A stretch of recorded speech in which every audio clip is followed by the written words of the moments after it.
Devotion po natin ngayong umaga is He is able. God is able.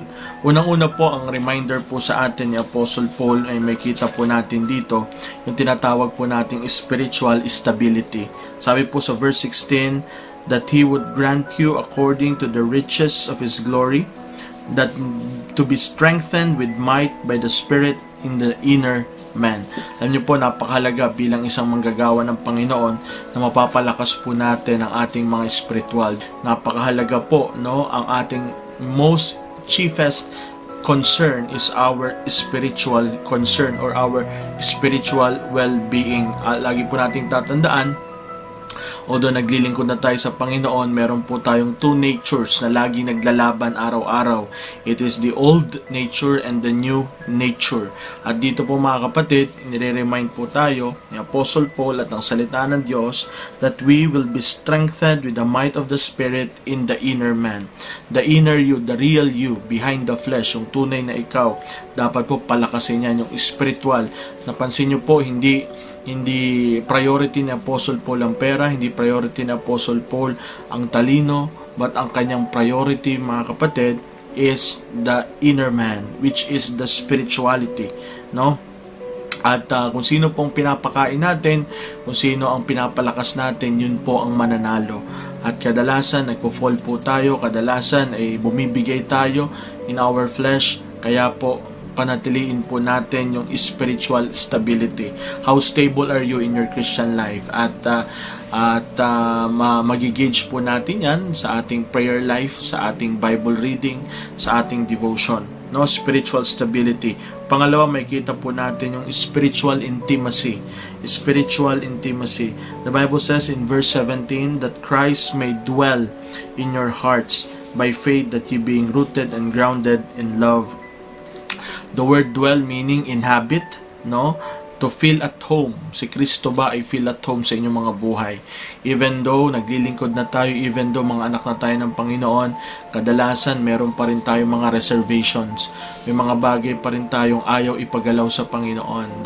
God wants us to be fully renewed by His Word, being thoroughly perfected, being matured by the grace of God. But sometimes we as believers, meron tayong mga compartments. Lord, basta yung talento ko sa iyo, pero itong klase ng ugali ko, huwag mo nang pakialaman. Lord, sa iyo ko, pero yung wallet ko, huwag mo pakikialam. Lord, sa iyo ko, maglilingkod ako pag Sunday, pero yung Monday ko, yung Tuesday ko, akin po yan.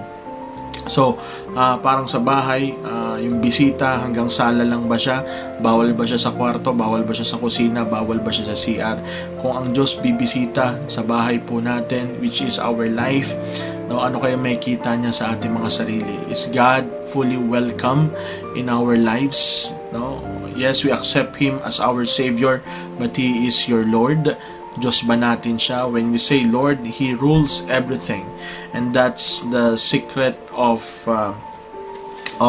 being spiritually to be guided by the Spirit, no, mga kapatid. So spiritual intimacy. Pangatlo, may kita po natin as servants of the Lord, napaka-importante po yung tinatawag nating charity. Charity. The Bible says, no, may be able to comprehend, verse 18, may be able to comprehend with all saints which is the breadth, the length, the depth, and the height, and to know the love of Christ which passeth knowledge, and that He might be filled with all the fullness of God. Napakahalaga po niyan bilang mga mananampalataya. How could we do more? How could we have sacrifices kung wala na po tayong pag-ibig sa mga kaluluwa, wala na tayong pag-ibig sa gawain ng Panginoon? Sabi nga po ng Bible that ye being rooted and grounded, no? Ginamit po ni Apostle Paul yung mga agricultural terms na tayo ay lalong lumalim at lalo po tayong magkaroon ng paninindigan at ng pag-ibig, no? Sabi nga po dito, the breadth or the width, gaano kalawak, katulad ng pag-ibig ng Panginoon, the breadth of the love of God, the scope of the love of God. Lahat, mula bata hanggang matanda, foreign and local missions, Jews and Gentiles. Sabi dito yung length. What is the length? It is the time, no? When did God love us? Ngayon lang ba? Nung matino na tayo? No, God loves us in the beginning of the world. Before we were created, before we will be born in this world, minahal na tayo ng Panginoon. He is thinking about us, no? What is the death? Yung lalim na ultimo, yung impyerno, ganyan, no? Kalalim, no? Na para ang tao na supposedly papunta sa kapahamakan, sa pit, but because of the depth of the love of God, no? Nailigtas po tayo. What is the height? And that is our destination. Someday we will be going to heaven. And that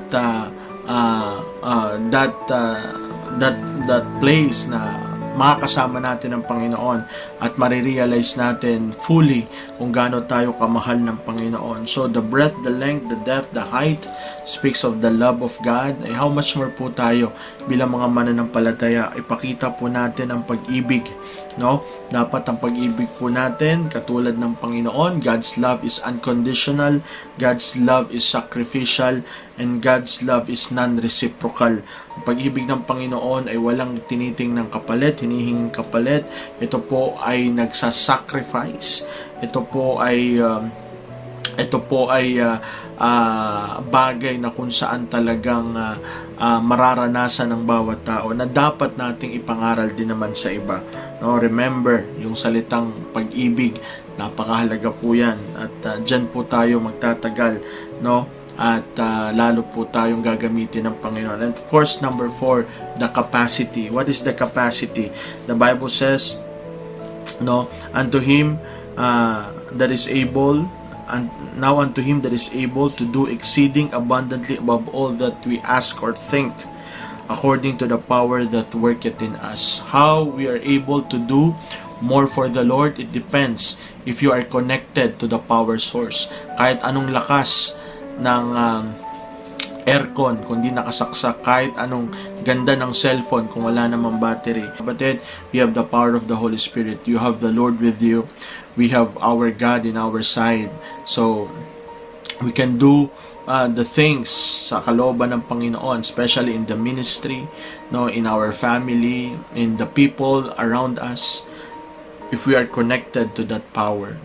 The dunamis, the dynamite that within us is the power of the Holy Spirit. Kaya mga kapatid, may the Lord be with us this coming 2023.